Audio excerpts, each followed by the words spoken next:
So now if we pivot to the lens of the supplier, what they're going to see is an email notification letting them know that they've been invited to participate in an event.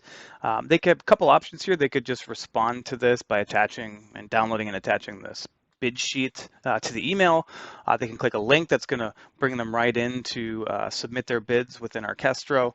They can manage the event details from that list. And within that dashboard, they'll have access to any of the events that they're running that they've already accepted. And so in this case, we've got the event that we had just submitted that's now running. And so you can see here that they're being told what that suggested price per unit is right within the bid sheet, but we're also defaulting that to the price per unit for their bid. And so they can certainly come in and change this should they want to. They want to enter in new details there, update the pricing. That's fine, but we're saving them a lot of time by not having to go in, especially on these lengthy line items and submitting each individual dollar amount. They can modify as needed, but having it defaulted to that suggested price per unit is already increasing the likelihood that you will get that suggested price per unit. And then we're also providing them dynamic feedback. So if I was to go ahead and submit this quote, I'm going to be notified, hey, you know what?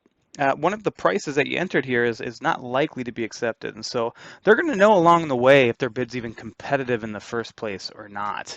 And the power here is that, if this is something that isn't going to be worth their time because simply put, their bottom line is not competitive, well, then they don't have to participate. But if they want to review that, they can go and see which of those bids are problematic and make modifications before they even submit it in the first place.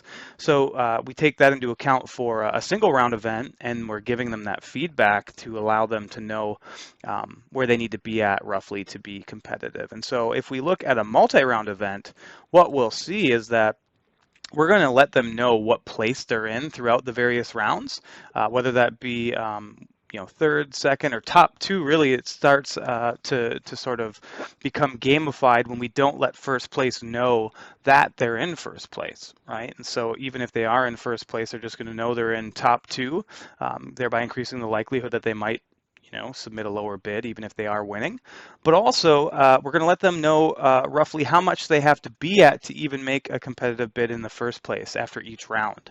And so by providing this dynamic feedback and letting them know their ranking, we're creating a sense of FOMO and giving them incentives and insights that are going to allow you to get closer and closer to the suggested price per unit. Keeping in mind that this supplier recommendation pool for these folks participating is taking into account what their bidding behavior looks like, what their likelihood is for discounting, etc.